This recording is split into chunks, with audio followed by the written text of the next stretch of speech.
ராமர் அயோத்தியின் மன்னர் தசரதரின் மூத்த மகனும் நீதிமிகு மனிதனுமாவார். தசரதர் இராமரை மன்னனாக்க நினைக்கும்போது அவரின் மனைவியான கைகேயி தன் மகன் பரதன் மன்னனாக வேண்டுமென்றும் ராமர் 14 வருடம் வனவாசம் செல்ல வேண்டுமென்றும் கேட்டாள். தசரதர் வேதனையுடன் ஒப்புக்கொண்டார். ராமர் எந்த எதிர்ப்பும் இன்றி கடமையுணர்வுடன் வனத்திற்கு சென்றார். அவரது மனைவி சீதையும் தம்பி லக்கணனும் உடன் சென்றனர். வனத்தில் ராட்சத மன்னன் ரவணன் சீதையை பார்த்து அவளை கடத்தி தன் ராஜ்யமான இலங்கைக்கு அழைத்துச் சென்றான்.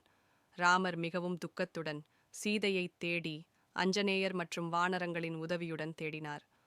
ஹனுமான் கடலை தாண்டி இலங்கையை அடைந்து சீதையை கண்டுபிடித்து ராமர் வருவதை உறுதியளித்தார்.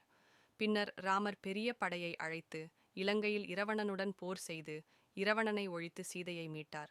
பிறகு இராமர் சீதையுடன் அயோத்தியாவுக்கு திரும்பி மன்னனாக முடிசூட்டப்பட்டார். அவரது ஆட்சி இராமராஜ்யம் என்று புகழப்பட்டது. அது நல்லாட்சி, நீதி, நற்பண்புகளால்